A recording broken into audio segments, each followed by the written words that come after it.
Classes के YouTube channel पर आपका स्वागत है। अकाउंटेंसी की इस क्लास में स्टार्ट करें तो we have discuss in the last video admission of new partner and admission of new partner में कुछ एडजस्टमेंट्स का हमने डिस्कस किया था।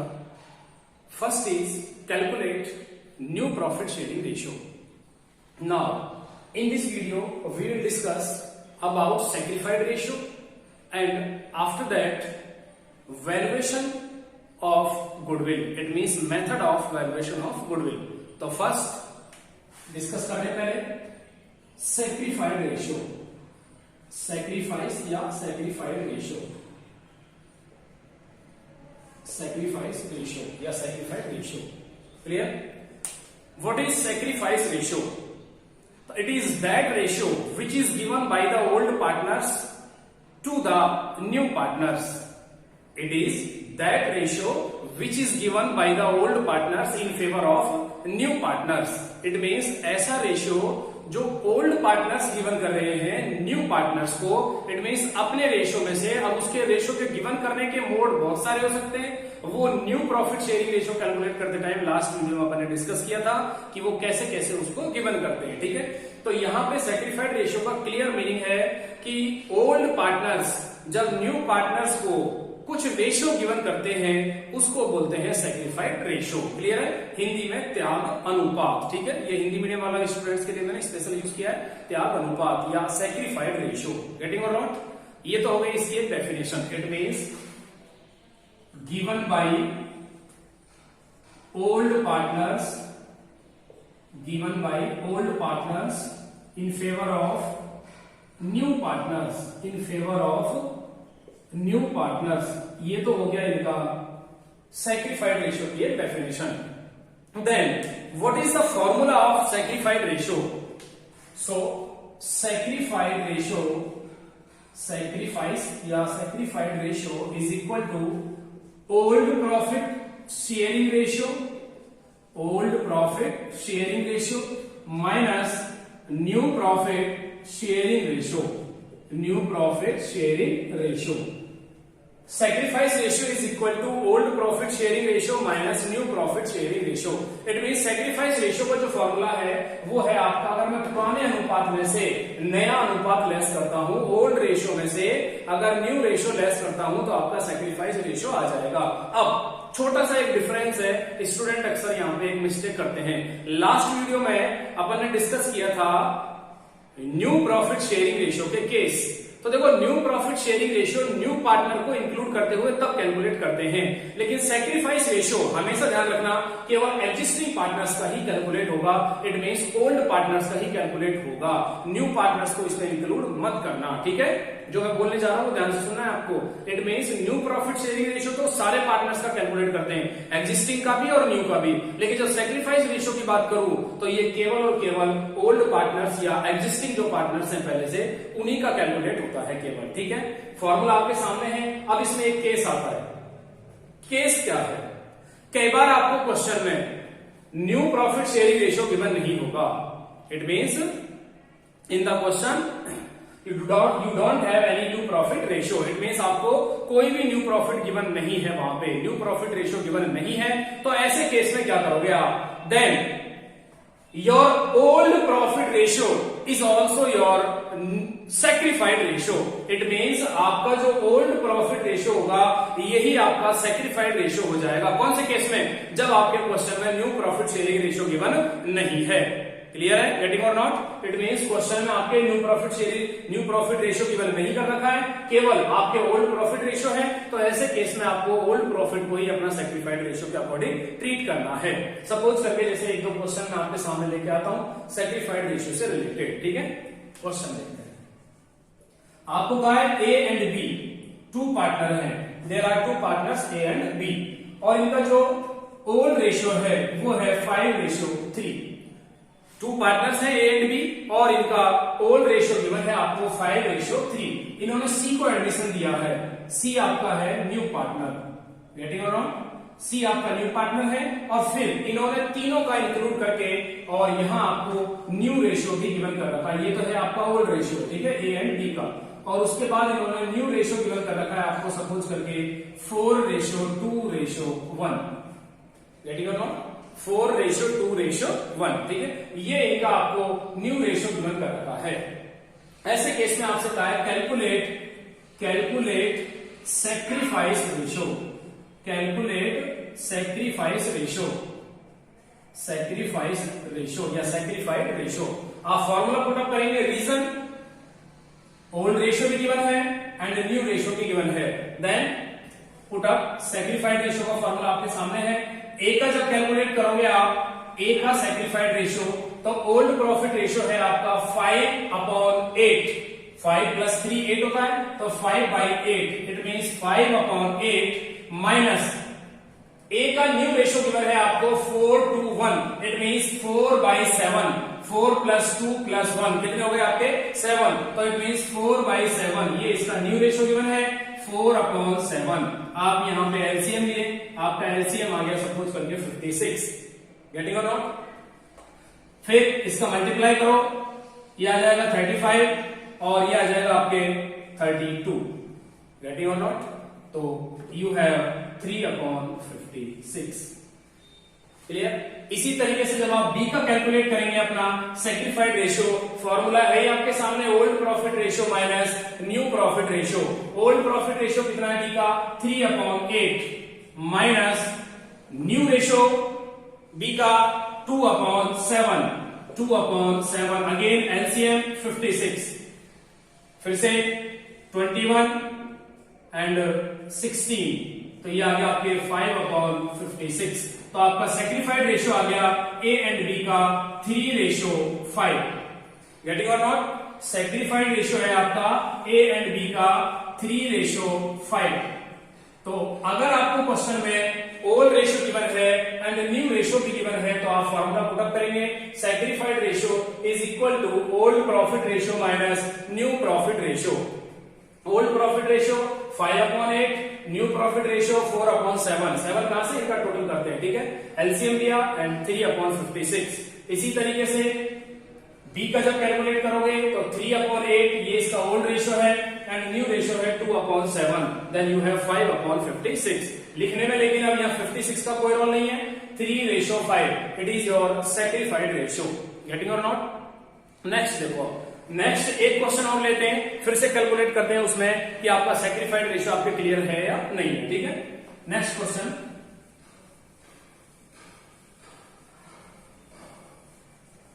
Again A and B 2 partners, और ए एंड बी का जो इस बार आपका ओल्ड रेशो है, A and B old ratio 3:2 है। क्लियर? ओल्ड रेशो गिवन है, सी को एडमिशन दिया है as a new partner, C को एडमिशन दिया एज ए न्यू पार्टनर, और न्यू रेशो गिवन है क्वेश्चन में, you have new ratio 3, 2 and 1, it is your new ratio A B and C का। Getting or not? New ratio है, calculate sacrificed ratio, clear? अब calculate करना है आपको sacrificed ratio, again formula put up करें, sacrifice ratio is equal to old profit ratio minus new profit ratio. Getting or not?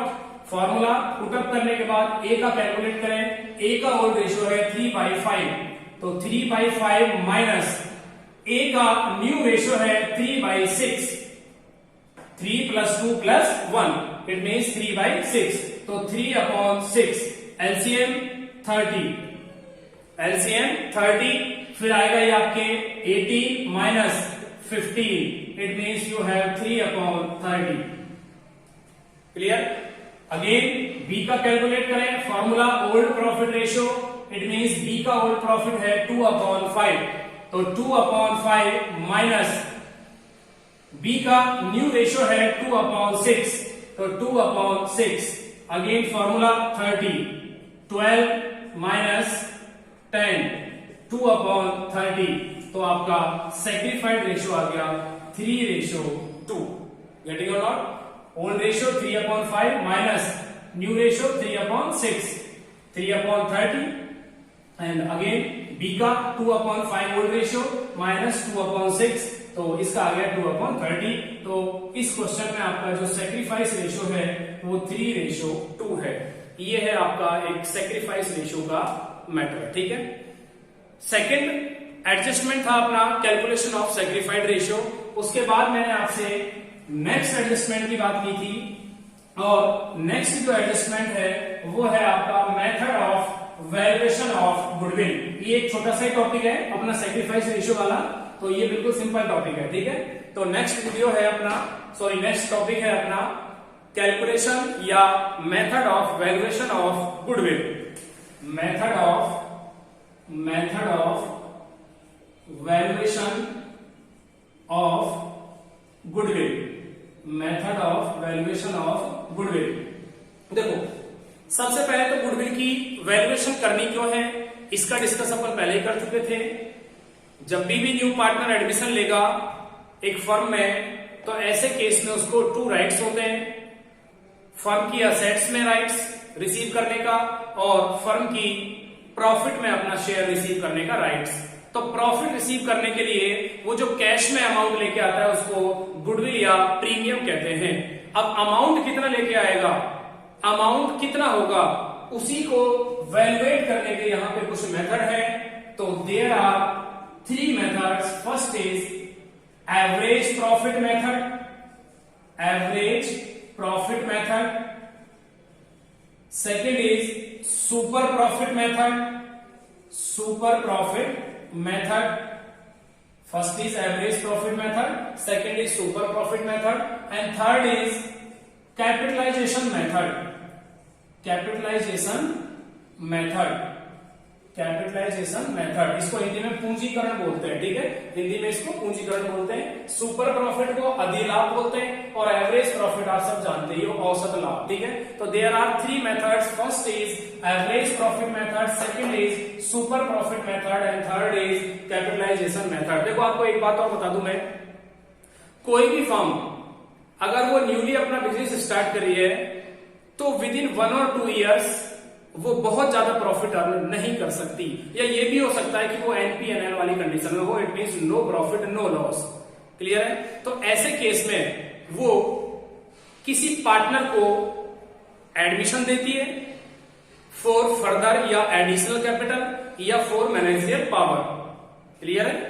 तो अब यहां पे जब उसको एडमिशन दिया तो उसके गुडविल के कैलकुलेशन के मेथड हैं। First is average profit method, second is super profit method, and third is capitalization method. अब एवरेज प्रॉफिट में भी आपके सामने 2 कैटेगरीज आ जाती हैं। First is simple average, simple average, and second is weighted average.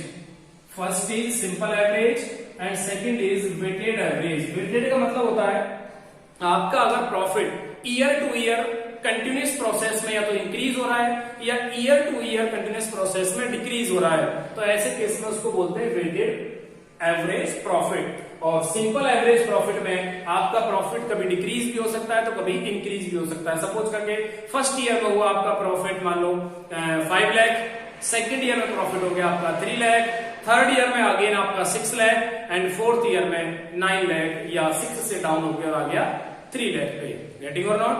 तो वो तो है अपना सिंपल एवरेज प्रॉफिट। और वेटेड एवरेज प्रॉफिट में आपका प्रॉफिट सपोज करके फर्स्ट ईयर में है 50,000, सेकंड ईयर में इंक्रीज होके 60,000, थर्ड ईयर में इंक्रीज होके 90,000, एंड फोर्थ ईयर में इंक्रीज होके 1,50,000। इट मींस आपका प्रॉफिट का जो सिस्टम है वो इंक्रीज लेवल के अकॉर्डिंग है। Getting or not. तो ये तो है आपका average profit method. Next is super profit method. Super profit क्या है? It means average profit and normal profit का जो डिफरेंस है वही आपका सुपर प्रॉफिट है। एवरेज प्रॉफिट और नॉर्मल प्रॉफिट का जो डिफरेंस है, difference between average profit and normal profit. अब आपके माइंड में एक क्वेश्चन और आया कि sir what is normal profit? तो जितनी कैपिटल आपने इन्वेस्ट की अपनी फर्म में, ध्यान से सुनना मेरी बात को, जितनी कैपिटल आपने अपनी फर्म में इन्वेस्ट की उस कैपिटल पे एक फिक्स्ड रेट के अकॉर्डिंग जो एवरेज, जो नॉर्मल प्रॉफिट आप अर्न कर रहे हो वही आपका नॉर्मल प्रॉफिट है। इट मींस सामान्य लाभ। इट मीन्स आपकी फर्म, चाहे अभी भी मैंने बताया था नई आई है मार्केट में, नई अपने आप को फर्म ने लॉन्च किया, और जो आप एक सामान्य जो प्रॉफिट कमा रहे हो, इट मीन्स अभी आप बहुत अर्निंग्स में नहीं हो, एक लेवल पे चल रहे हो, आप ग्रोथ की लेवल कर रहे हो, पकड़ रहे हो धीरे धीरे अपने इंक्रीज प्रॉफिट को इंक्रीज करते हुए, तो ऐसे केस में उसको बोलते हैं नॉर्मल प्रॉफिट। इट मीन्स जो कैपिटल आपने स्टार्टिंग में इन्वेस्ट की उस पे आपको एक फिक्स्ड परसेंटेज के अकॉर्डिंग कितना प्रॉफिट अर्न हो रहा है, वो होता है आपका नॉर्मल प्रॉफिट। तो सुपर प्रॉफिट का क्या difference between average profit and normal profit, यानी सामान्य लाभ और औसत लाभ, इट मीन्स एवरेज प्रॉफिट और नॉर्मल प्रॉफिट के बीच का जो डिफरेंस है वो आपका क्या होता है, super profit. Getting or not? Normal profit कैसे कैलकुलेट करेंगे वो मैं भी बताऊंगा, चाहे यहां पे मैं एक नोट डाल रहा हूं कि नॉर्मल प्रॉफिट कैसे कैलकुलेट करते हैं। तो normal profit is equal to actual average profit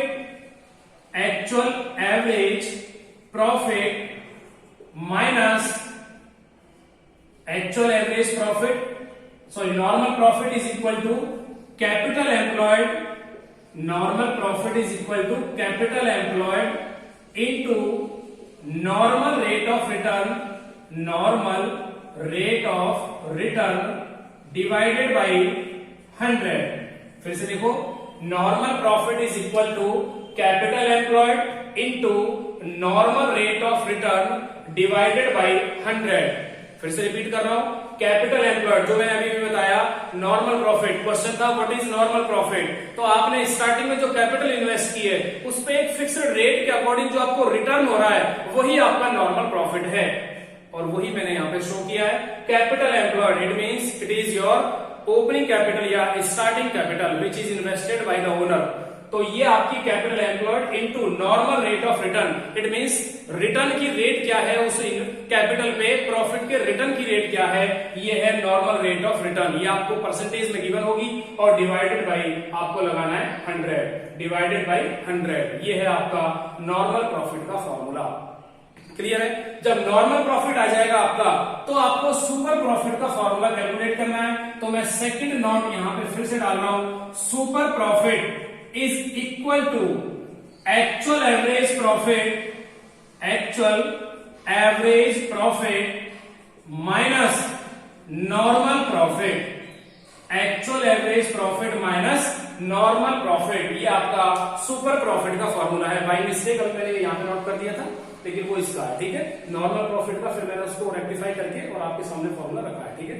तो super profit is equal to actual average profit minus normal profit, actual average profit minus normal profit. अब आपके माइंड में आ रही होगी किसी के माइंड में कि सर एक्चुअल एवरेज प्रॉफिट कैसे कैलकुलेट करेंगे, तो एक्चुअल से पहले एवरेज प्रॉफिट देखो भाई, मेथड सबने बता ही दिया, मेथड आपके सामने है, ये लिखा पड़ा average profit method, simple average और वेटेड एवरेज, ये मैंने बता दिया आपको। लेकिन एवरेज कैसे कैलकुलेट करते हैं तो ये तो आपको पता है, आपको सपोज करके 4 इयर्स के प्रॉफिट गिवन है तो प्रॉफिट को ऐड करना है और कितने से डिवाइड करना है, 4 से। जितने इयर्स के प्रॉफिट गिवन है उन सबको ऐड करके उतने ही इयर्स से आप डिवाइड कर दोगे तो आपका आ जाएगा एवरेज प्रॉफिट। बट मैंने वर्ड यूज किया है एक्चुअल एवरेज प्रॉफिट। ये क्या फंडा है फिर सर? तो एक्चुअल एवरेज प्रॉफिट की अगर मैं बात करूं तो एक्चुअल एवरेज प्रॉफिट का मतलब ये है कि अगर आपको क्वेश्चन में कुछ एक्स्ट्रा फैक्टर भी गिवन हो, कौन कौन से एक्स्ट्रा फैक्टर, अगर पास्ट की कोई इनकम है, ध्यान से सुनना, अगर पास्ट टाइम की कोई इनकम है और वो इस ईयर के प्रॉफिट में इंक्लूड है, पास्ट की कोई इनकम है और वो इस ईयर के प्रॉफिट में इंक्लूड है, तो आप उस इनकम को इस प्रेजेंट या करंट ईयर के प्रॉफिट में से लेस करेंगे। क्या करेंगे? लेस, क्योंकि वो इनकम इस ईयर की नहीं है, वो पास्ट की इनकम है, ठीक है, ध्यान से सुनना। पास्ट की कोई इनकम करंट ईयर के प्रॉफिट में अगर इंक्लूड है तो आप पहले उस इनकम को वहां से क्या करेंगे? लेस करेंगे। इसी तरीके से अगर पास्ट का कोई लॉस करंट ईयर के प्रॉफिट में इंक्लूड है तो आप उस लॉस को क्या करोगे? पहले यहाँ पे ऐड करोगे, क्योंकि वो इस ईयर का लॉस नहीं है।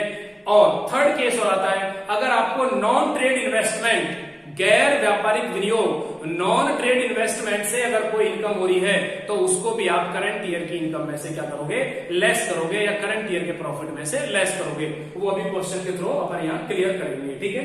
तो सुपर प्रॉफिट का फॉर्मूला आ गया actual average profit minus normal profit. Getting or not? अब कैपिटलाइजेशन मेथड क्या बोलता है सर? कैपिटलाइजेशन मेथड बिल्कुल सिंपल है। फर्स्ट फॉर्मूला देखो वो क्या लगेगा, एक तो goodwill is equal to, capitalization method के अकॉर्डिंग डायरेक्ट गुडविल का फॉर्मूला लगता है, goodwill is equal to super profit, super profit.